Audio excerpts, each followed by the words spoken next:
Amigos, ¿cómo les va? Muy buenas noches. Bienvenidos, como cada semana, a su programa Pega de Hit para que platiquemos, por supuesto, de béisbol, de pelota caliente. Y caliente está el tema del convenio laboral, el convenio de trabajo entre los dueños de los equipos de Grandes Ligas y el sindicato de jugadores. Estamos a días de que este venza y a días de saber si hay paro laboral o no. Y tenemos una segunda parte para abordar este tema con nuestro buen amigo Arturo Marcano, a quien saludamos con mucho gusto hasta Toronto, Canadá, abogado y experto en derecho deportivo y experto en este tema que lo ha venido estudiando desde hace ya bastante tiempo. Mi querido Arturo, te mando un fuerte abrazo. ¿Cómo estás y bienvenido de nueva cuenta Pega de Hit? Hace 15 días platicamos parte 1 y hoy tenemos la parte 2 contigo de este tema que está durísimo, que está que arde. ¿Cómo estás? ¿Cómo estás, Carlos y Charlie? Y encantado de nuevo por la invitación de estar aquí y poder compartir con toda la audiencia. Yo creo que el primer paso que hay que decirles es que no les den miedo al tema, ¿no? Sobre todo a la gente que lo está escuchando por primera vez y siente que es algo complejo todo esto, y realmente no es tan complejo. O sea, realmente es un asunto, quizás la falla puede estar en las personas que lo están explicando, ¿no? Y ahí asumo yo la culpa a veces porque me emociono y empiezo a meter términos que yo creo que son un poco más difíciles de explicar. Pero la base de todo esto es bien sencilla. Es un negocio, tenemos los dueños de equipos y tenemos los trabajadores, que son los jugadores. Hay un sindicato que representa a los trabajadores y los dueños de equipos son representados por el comisionado. Eso, cada cierto tiempo se firma un convenio de trabajo entre los dueños de equipo y los trabajadores. Y la finalidad de ese convenio es cómo distribuir los ingresos. Qué cantidad de dinero va a terminar en los bolsillos de los dueños de equipo y qué cantidad de dinero va a terminar en los bolsillos de los jugadores. Eso es básicamente todo. Lo que pasa es que, claro, eso se ha convertido en una cosa con muchos detalles, pero esos detalles también son fáciles de entender. Pero eso es básicamente, o sea, de allí partimos, ¿no? El convenio laboral vence el miércoles, el 1 de diciembre, casi a las 12 de la noche. Y entonces no ha habido avance en la nueva firma del convenio laboral. Entonces, el 2 de diciembre, según lo que dijo Rob Manfred, el comisionado de las Grandes Ligas, va a haber un paro laboral o un cierre patronal. Hay miles de formas de decirla. De manera sencilla, es que los equipos van a cerrar las oficinas el 2 de diciembre. No se van a firmar más jugadores en roster de 40, no se van a firmar más agentes libres, no se va a hacer ningún tipo de actividad entre equipos y jugadores en roster de 40 hasta tanto se firme el nuevo convenio laboral. Entonces, y disculpa que me extienda rápido tanto ahorita, pero quiero cerrar con esto. Por eso la gran cantidad de firmas que hemos tenido en el día de hoy de agentes libres. Impresionante. Impresionante, con una cantidad de dinero impresionante, pero la gente dirá, ¿y por qué hoy? Y resulta que tú tienes que firmar. Los jugadores no van a esperar al 2 de diciembre porque el paro laboral va a impedir negociar contratos con los dueños de equipo, con los equipos. Y este paro laboral se sabe cuándo empieza, pero no se sabe cuándo termina. Entonces, es posible, una de las posibilidades es que ese paro laboral se extienda hasta el sprint training, hasta los campos de entrenamiento. Y vamos a suponer que se firme en sprint training el nuevo convenio laboral. Va a dar muy pocos días primero vas a tener el resto de los agentes libres todos disponibles de un día para otro, en un momento donde van a tener que firmar contratos a los pocos días para poderse incorporar a cada uno de los equipos. Entonces, eso realmente no es lo que quieren los jugadores y por eso están apresurándose a firmar y se han firmado tantos en el día de hoy. Pero todo eso está relacionado con este proceso del paro laboral y lo que es el vencimiento del convenio laboral, y ahí sí termino mi introducción. Charlie Fernández, ¿cómo estás, mi querido tocayo? Oye, uno de los equipos que andan así como desesperados, firmando, abriendo la chequera, buscando como sea reforzarse, son tus Mets de Nueva York. Pues a ver si ahora con tantos millones que ya le van a dar al señor Max Scherzer, Gastando una entre millonada. otros, ¿no? Grandes contratos que han firmado en los últimos días, pues ya se les hace, hombre. ¿Cómo estás, mi Charlie? Ojalá, amigo. Gracias, tocayo. Un placer saludarte, al igual que Arturo. Un placer estar con ustedes nuevamente, amigos. Y efectivamente, estamos prácticamente a 50 horas de que se venza este contrato entre los jugadores, este convenio laboral entre jugadores y los dueños de las grandes ligas. Manfred decía hace unos cuantos días que él quería, en teoría, que esto se solucionara antes del 1 de diciembre, lo cual, la verdad, lo veo prácticamente imposible. Y como decía Arturo, entrarán los equipos en un paro patronal, cerrando oficinas. Y pues vamos a ver, el otro comentario de Manfred era que supuestamente él veía que no le daba tanta importancia que hubiera ese paro ahorita, pero sí hasta que empezara el sprint training, ¿no? El entrenamiento de primavera de los equipos, llegar a tener una solución antes de que arrancara la pretemporada para los equipos de grandes ligas. La verdad es que hay mucha incertidumbre y Arturo, como lo mencionabas, a veces la gente tiene miedo de saber o de preguntar y de involucrarse qué es lo que envuelve en torno a un paro de jugadores en las grandes ligas. Así es, ¿no? Y creo que también es importante hacer las lecturas de lo que está pasando, porque a veces, vamos a estar claro, MLB tiene sus canales comunicacionales que trata de vender su lado de la historia. Sí, El claro. sindicato hace lo mismo a través de algunos periodistas o algunos voceros, donde también se habla del su lado de la historia. Y hay veces que cuando uno, por ejemplo, ese comentario que tú dices de Manfred, es verdad, él dice, él realmente lo que dijo fue, el paro laboral no es tan malo, porque el Sí, paro laboral o el cierre, si va dirigido a llegar a un acuerdo, está bien y no se van a perder juego. Malo es una huelga donde tú pierdes juego. ¿Entiendes? Esa es la posición de Manfred, pero realmente es igual. O sea, los dos son derechos que tiene cada una de las partes. El paro laboral o el cierre patronal es un derecho que tienen los dueños de equipo. Y en la huelga es un derecho laboral que tienen los jugadores.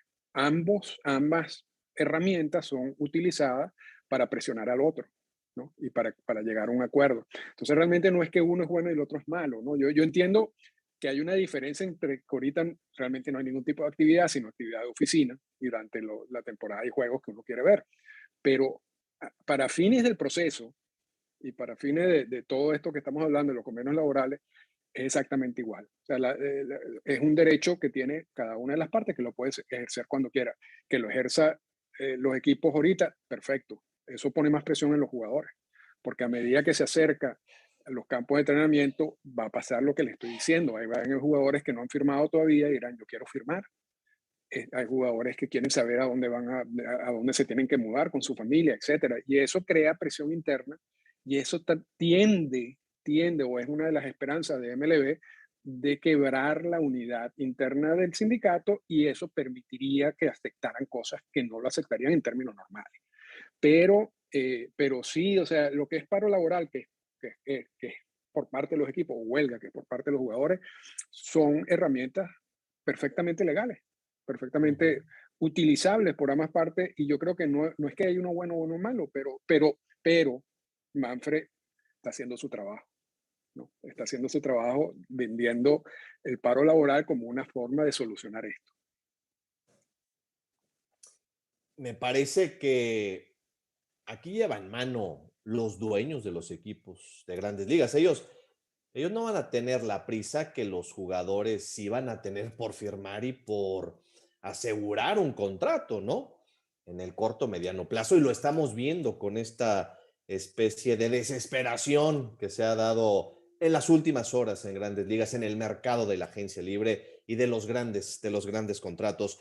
Arturo, concretamente, tu lectura, tu punto de vista, ¿habrá paro laboral o no el día 2 de diciembre? Sí, yo siempre, desde hace más de un año, he dicho que vamos vía un conflicto laboral este año con el vencimiento del convenio laboral. O sea, eso está en el podcast Endorfina, que yo comparto No se estos lo temas. pierdan, buenísimo. Muchas gracias. Buenísimo. Y allí tengo más de un año hablando de que vamos directo a un conflicto laboral. Ahora, si había Perdón, alguna Arturo, duda, sí, perdón, Arturo. Incluso en la campaña de COVID, previo se manejaba mucho que se podrían ir a huelga desde ese momento, ¿no? sí, sí, sí, la campaña de COVID fue importante porque le dio fuerza al sindicato. El MLB trató de pasarle por encima al sindicato, tratando de que los jugadores se hicieran una reducción salarial, algo que no podían hacer por la historia del sindicato, violarían mucho de los principios que ellos han defendido por tantos años. Y al final no pudieron pasarle por encima al sindicato, se defendió el sindicato y eso nos está preparando un poco para lo que puede pasar ahora. Pero sí se hablaba en ese momento de mucho de este conflicto laboral. Ahora, si había alguna duda, y Manfred dijo, y algo como lo comentaba Charlie, vamos a un paro laboral porque es una forma de solucionar todo esto. Pero si faltaba alguna duda, y de repente no va de paro, eso es una opción, ¿no? Vamos a ponerlo en la mesa también. De repente entre hoy y mañana se soluciona todo, pero bueno. Pero si había una duda, Scott Bora, eh, el agente de peloteros más importante que hay en las grandes ligas. Un Hay un tiburón. comité, sí, sí, hay un comité de jugadores en el sindicato de 8 jugadores que maneja toda esta negociación del convenio laboral. De esos 8 jugadores, 5 son representados por Scott Bora. Scott Bora dio la instrucción a sus jugadores que firmaran antes del 1 de diciembre. Claro. Hoy firmó Scherzer, Seager y ya había firmado Siemens. Tres de sus agentes libres más importantes firmaron ya. ¿Por qué De firmaron sus ya? clientazos. De sus clientazos. ¿Por qué firman ya? Porque esa no es la estrategia de Bora. Nunca ha sido la estrategia de Bora. Bora Siempre trata de espera. esperar hasta lo último para sacarle la mayor cantidad de dinero. Y lo hizo con Scherzer. Lo ha hecho con Scherzer varias veces. ¿Y por qué ahora se apresura a firmar a Scherzer? Porque sabes que después hay una incertidumbre del 1 de diciembre, 2 de diciembre, que repito, sabemos que va a empezar el conflicto, pero lo que no sabemos y que nadie sabe es cuándo va a terminar ese conflicto. Claro, claro. Fíjense, el contrato de Max Scherzer, que se dio hace algunas horas, el más grande en la historia del béisbol por la cantidad de millones de dólares que va a ganar por temporada. 40 millones de dólares, un poco más de 40 millones anuales en un contrato multianual de 120 millones de dólares por 3 años con los Mets de Nueva York. Y el otro gran contrato que se dio también a conocer hace unos minutos, el de Corey Seager, que firma con los Texas Rangers, que parece ser también buscan ya ser protagonistas, 325 millones de dólares por 10 años. Así es, así. Y Marco Simen, el otro que cliente de Bora, también firmó con Texas por alrededor también de 300 millones, algo alrededor de eso. Hace unos días, sí. Entonces, esa es la última. Ya ahí tú sabes, aquí viene algo. ¿Por dónde va? Sí, porque Bora, si hay alguien que no se pela, todo este negocio de Scott Bora. O sea, pueden decir lo que sea de Scott Bora y yo creo que hay mucha gente que Scott Bora no es su favorito y yo entiendo todo eso, pero es una persona que tú sabes hacia dónde va y creo que hay que leer lo que está haciendo. ¿Sabe su negocio? Así es, así es. Oye, y en ese sentido, a ver, quiero hacer un comparativo y a ver si me puedes apoyar en ese sentido. Esta huelga o este conflicto que hay actualmente, ¿en qué difiere con el que se dio a mitad de la década de los 90? ¿Cuál es la diferencia fundamental que tú verías entre aquel paro que hubo y que sí afectó la temporada junto con este que está arrancando en este off-season, ¿no? 94. Sí, la famosa huelga del 94-95.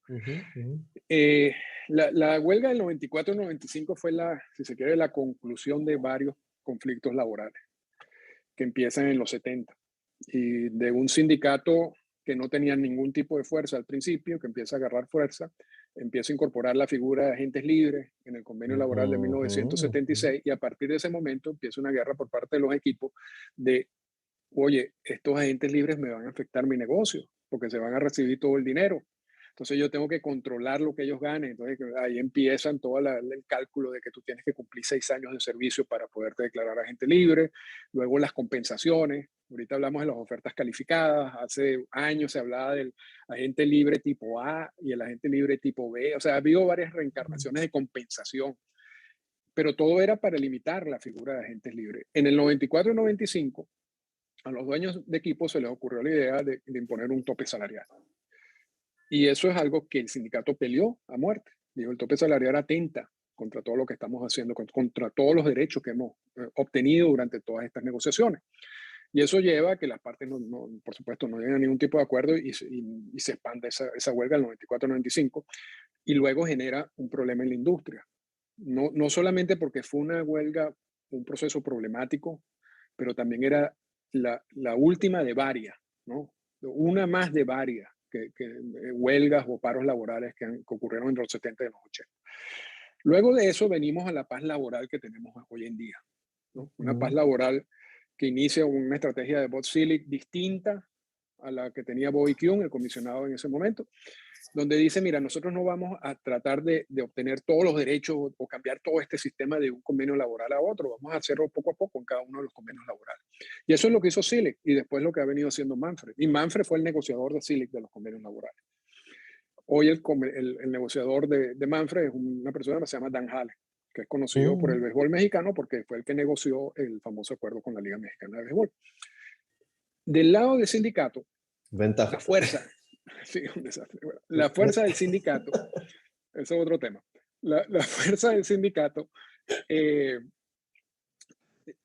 se ha venido perdiendo. Mientras había una figura como Marvin Miller, que era una figura muy sólida, que tenía una visión muy clara de hacia dónde iba. Luego sale Marvin Miller, entra Donald Fear, que es un pupilo de Miller, luego entra Michael Winner, que es una persona que empieza a aliarse de cierta manera con los equipos de grandes ligas y empieza a perder peso y poder el sindicato. Y luego viene Tony Clark, que es un ex pelotero que no maneja todos estos asuntos de convenios laborales, todos estos procesos legales, y le toca negociar un convenio legal en el 2016 que termina si se quiere, destruir todo lo que habían logrado. Entonces, ¿cuál es la diferencia?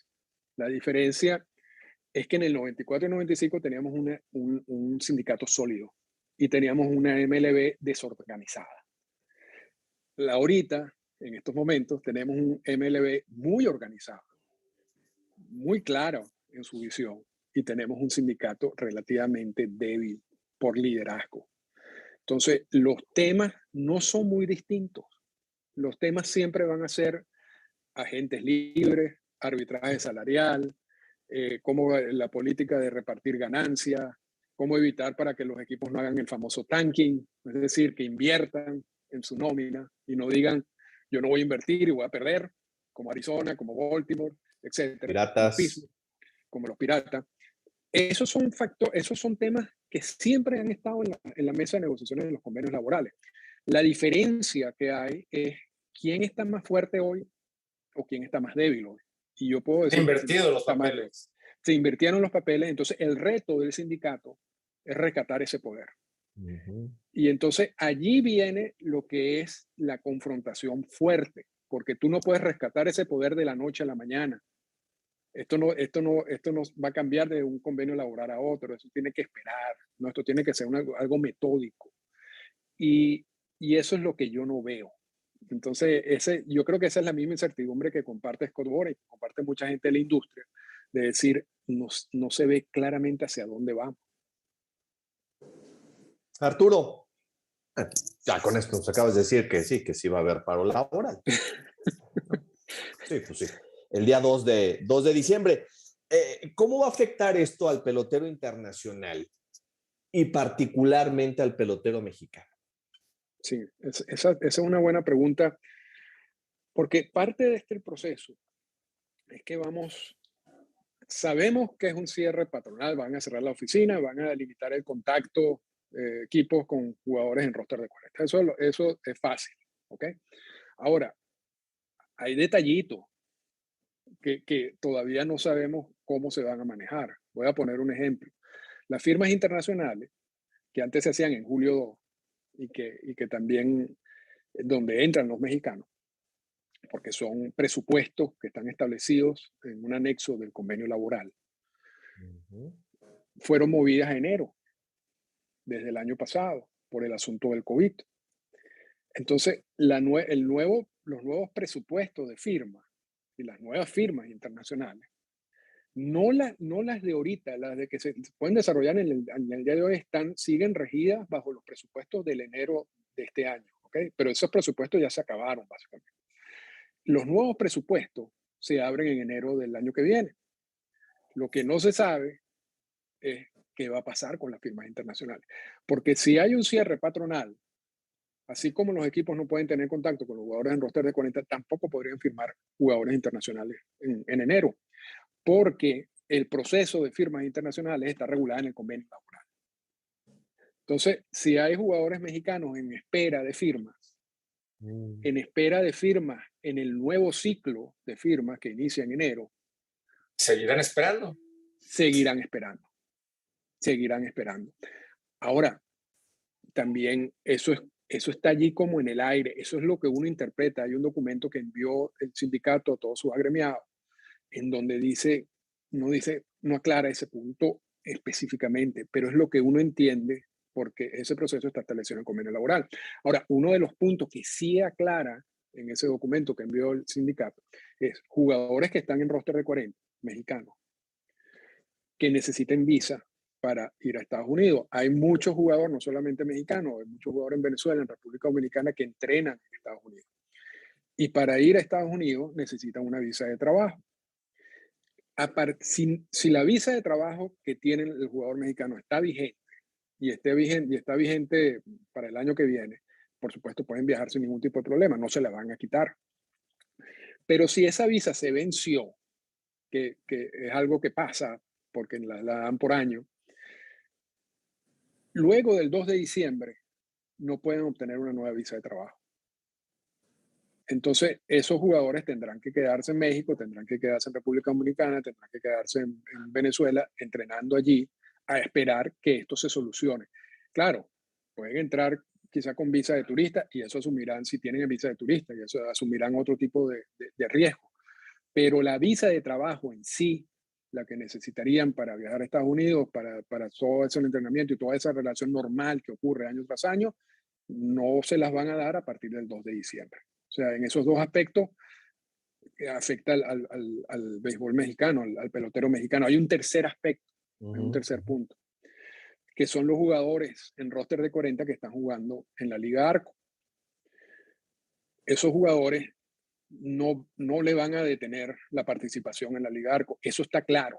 ¿Okay? Eso está en el documento que repartió el sindicato, donde dice MLB, sí, no va a participar, no va a impedir que los jugadores en roster de 40 que estén participando detengan su participación. ¿Okay?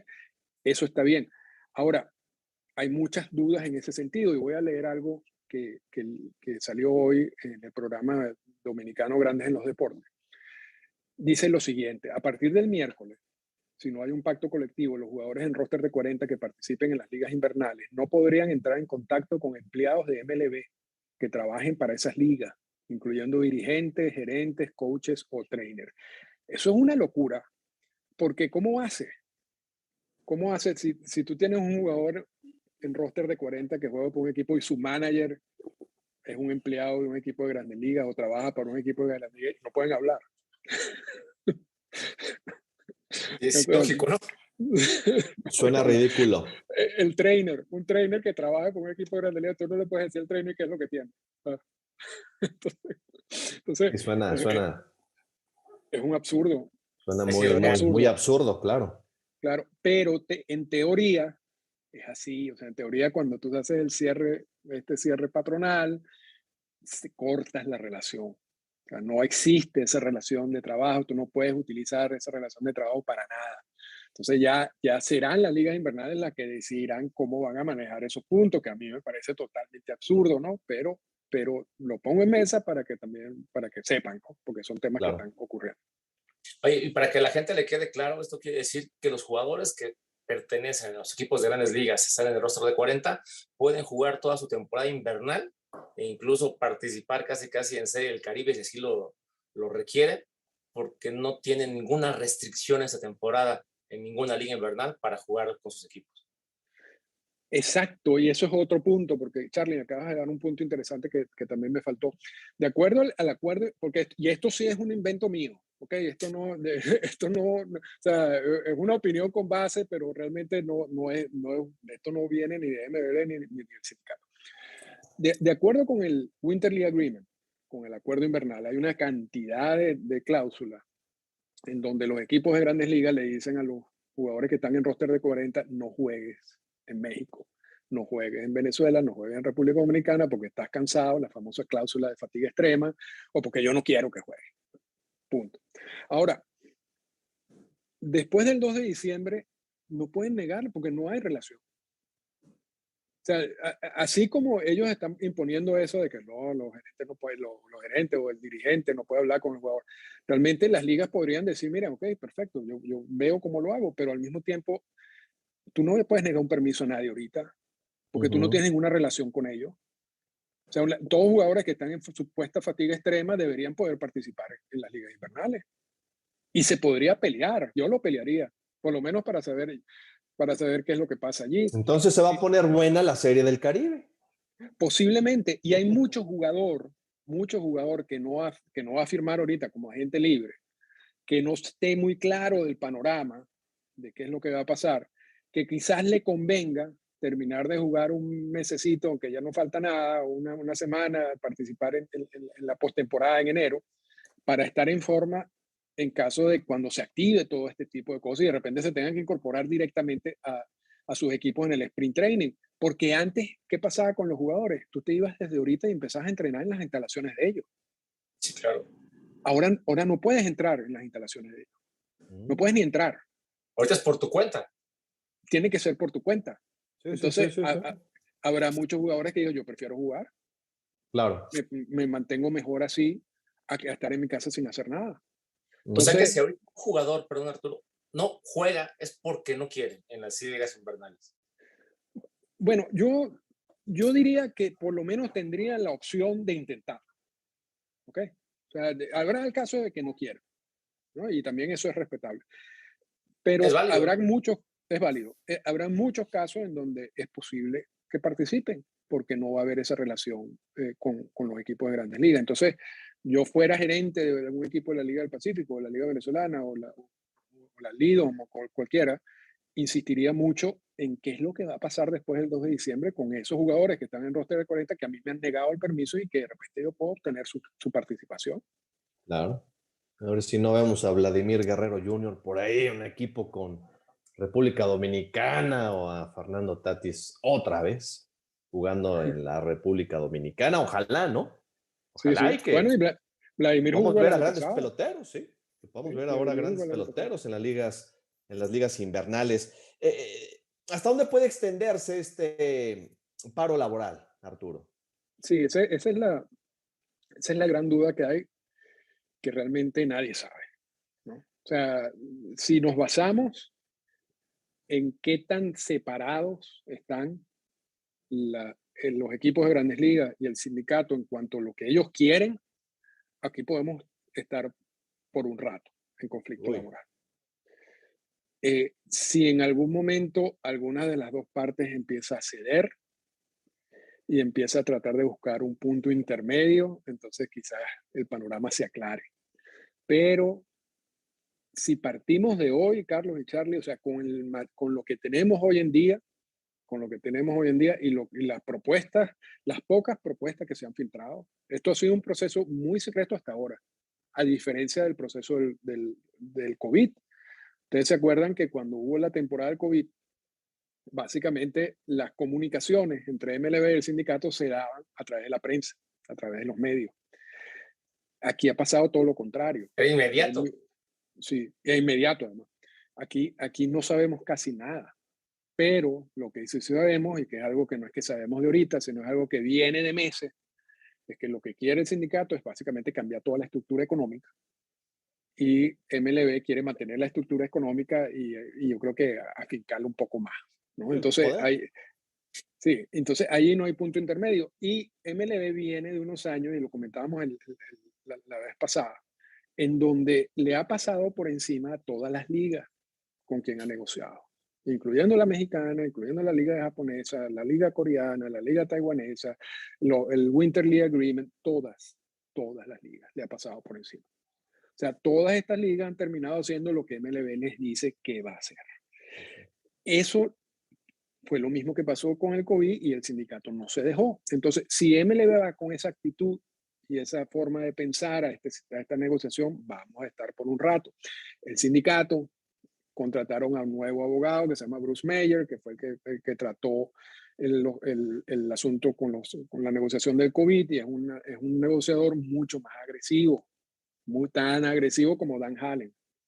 Entonces, todo lo que es los ingredientes de esta receta, el plato que va a dar no va a saber bien, ¿no? Este plato yo no se lo recomendaría a nadie. Vamos a ver si esto cambia. Todos estos procesos, por supuesto, hay un incentivo de que firmen, porque esto es un negocio. Pero vamos a ver qué tanto les cuesta a las partes entender eso. ¿Podría estar en riesgo la próxima campaña? Sí, yo creo que sí. Yo creo que por lo menos el sprint training yo lo veo en riesgo. Ya la campaña, ya estamos hablando de varios meses, pero estos procesos, hablábamos del proceso del 94 al 95, proceso que duró una cantidad de tiempo y donde intervino el presidente de los Estados Unidos, la Corte Suprema de Justicia, el Congreso de los Estados Unidos. Sí, fue en grande.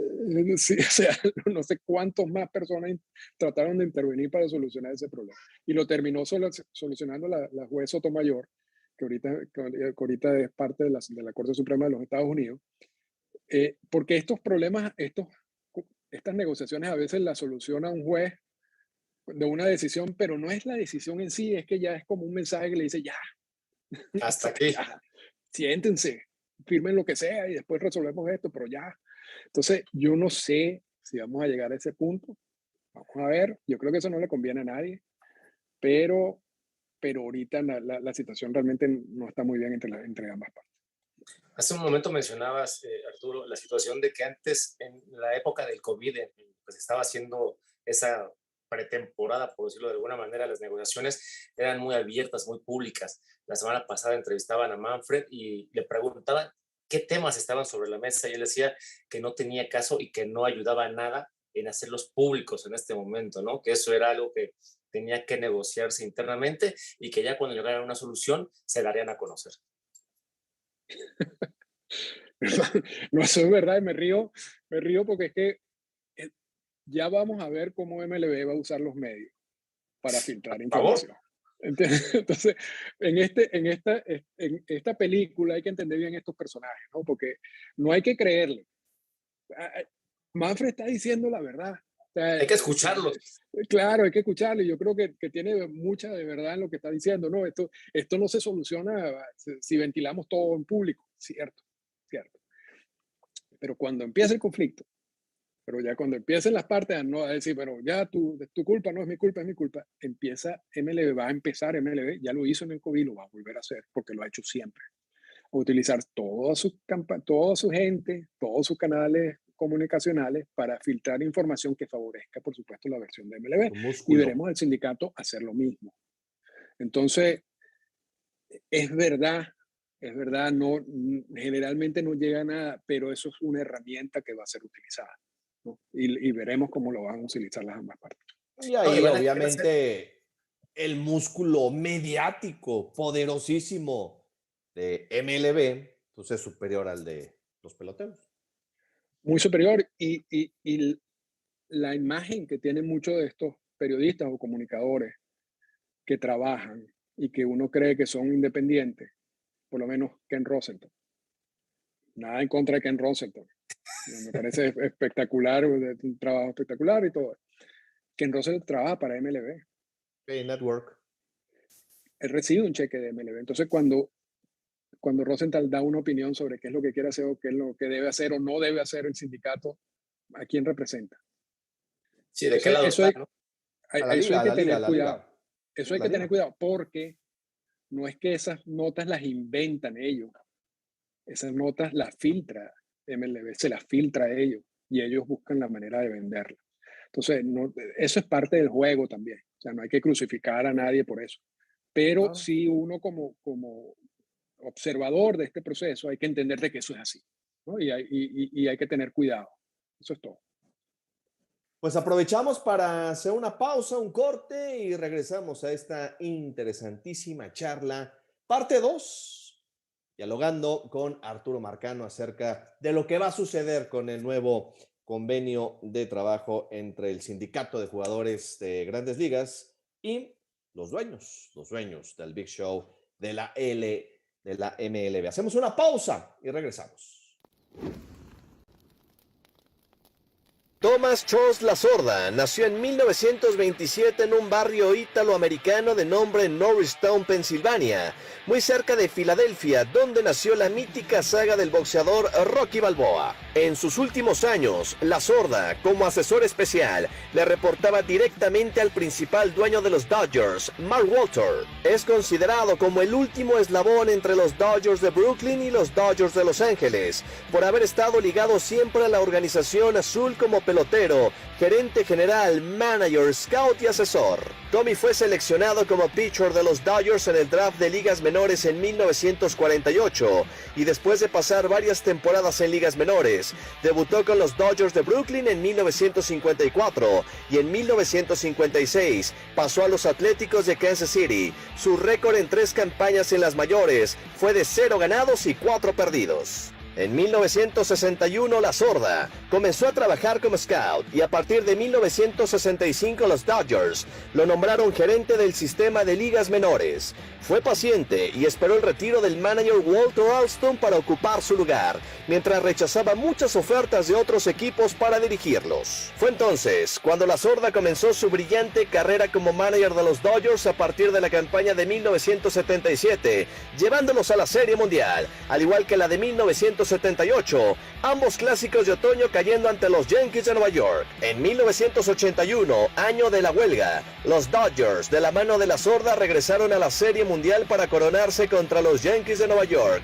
Fue el año de la irrupción del toro Fernando Valenzuela y la Fernandomanía. El mexicano ganó el juego número 3 de aquel clásico de otoño. Tom Lasorda fue pieza clave en la carrera de Fernando. El de Choaquila pasó sus mejores años con los Dodgers y al lado de Lasorda, su manager, su mentor, el hombre que confió en su talento y que lo exprimió al máximo. Los Dodgers y Lasorda volvieron al clásico de otoño en 1988 para vencer en 5 juegos a los favoritos Atléticos de Oakland en la Serie Mundial de David contra Goliat. Jim Murray, columnista de Los Angeles Times, escribió: nadie hubiera imaginado que los Dodgers ganaran la Serie Mundial y mucho menos en 5 juegos.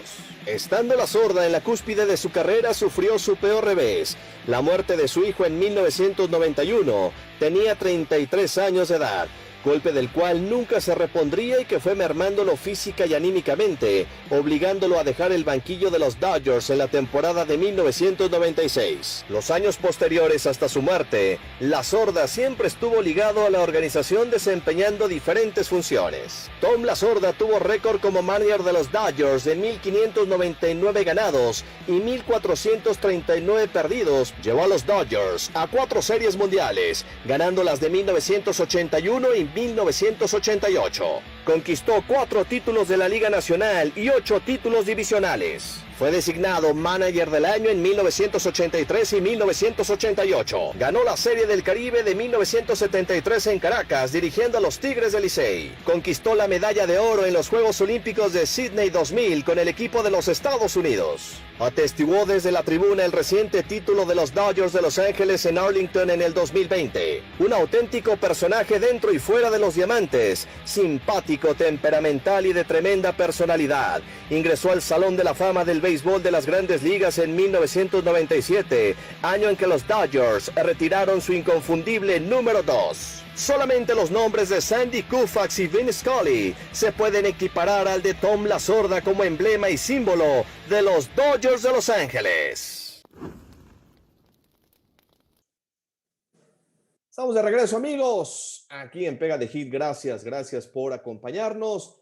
Hoy recordamos al gran Tommy Lasorda, el legendario manager, en paz descanse, de los Dodgers de Los Ángeles, a quien se le diera par de títulos de Serie Mundial, aquel del 81 y el de 1988. 88. Continuamos platicando con Arturo Marcano. Arturo, vamos a repasar una vez más los puntos finos del conflicto. ¿En qué no se están poniendo de acuerdo ambas partes? ¿Qué es lo que busca el sindicato y qué es lo que busca el grupo de propietarios de equipos de grandes ligas? Sí, es un asunto económico, ¿ok? Es cómo distribuimos el dinero.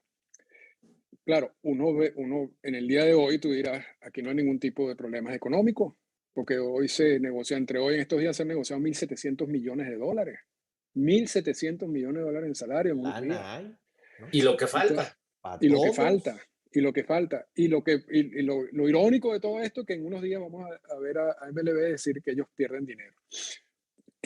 Porque eso es parte de su estrategia, siempre ha sido, ¿no? Sí, Pero ya lo han entonces, si tú hecho. estás perdiendo dinero, ¿cómo vas a gastar 1.700 ¿Cómo millones de firmas dólares? así? Sí, ¿no? Entonces, o sea, y estos son grandes empresarios, los dueños de estos equipos. Sería un empresario terrible si no tuviera dinero y gasta 1.700 millones de dólares, y eso no es el caso. Eso no es el caso. Entonces, sí hay dinero y todo el mundo lo sabe.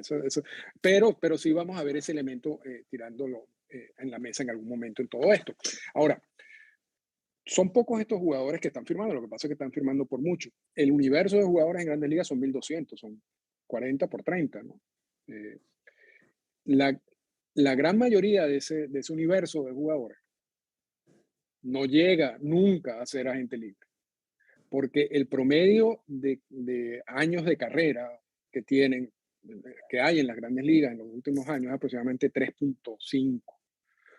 Para tú hacer agente libre, tú necesitas completar 6 años de servicio.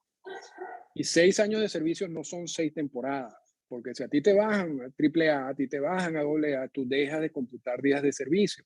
Entonces, 6 años de servicio pueden ser 8, 9 temporadas. ¿Ok? Entonces, la gran mayoría del universo de los jugadores de grandes ligas nunca va a ser agente libre. Entonces, el sindicato dice, mira, yo entiendo que hay mucha cantidad de dinero que está dirigida a los agentes libres, como debe ser. Ahora, yo quiero más dinero a los jugadores, por ejemplo, que estén en la etapa de prearbitraje salarial. Los años de control son 6 años, no los 6 años de servicio. Esos 6 años de servicio se dividen en 2 partes. El proceso de prearbitraje salarial, que son los 3 primeros años, y el proceso de arbitraje salarial, que son los años 4, 5 y 6.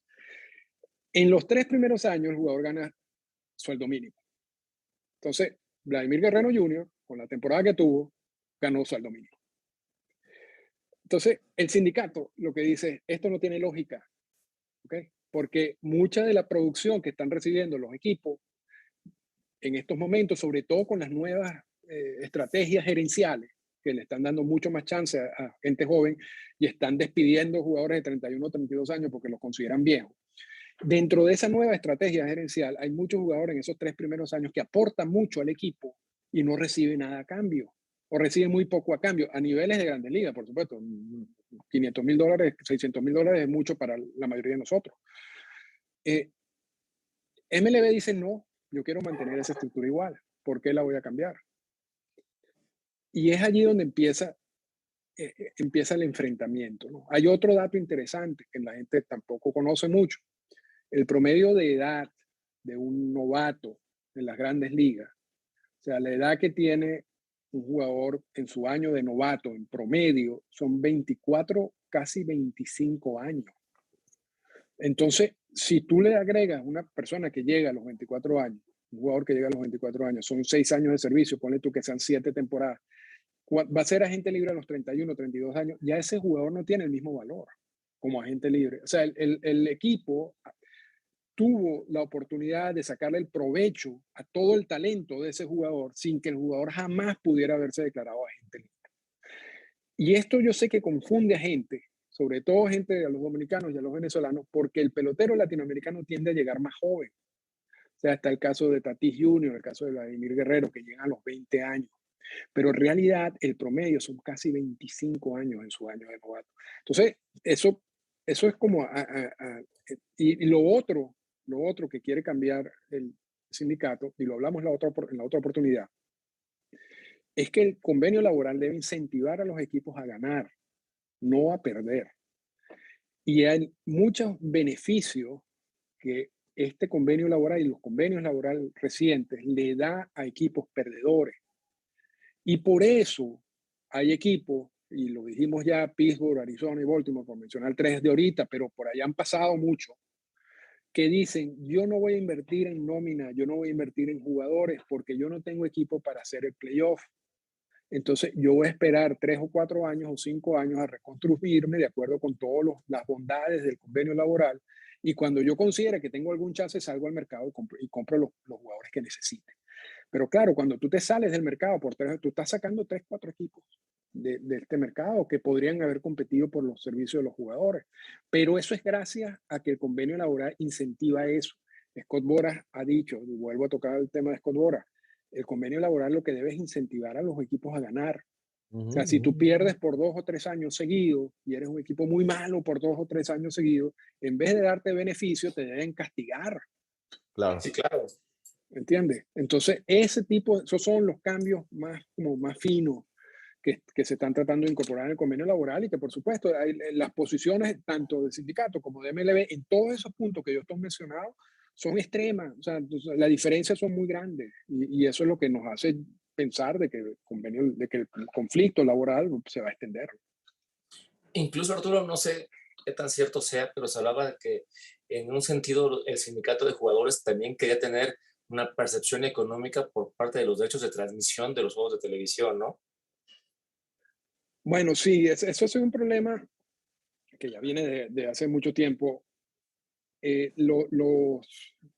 dos tipos de ingresos.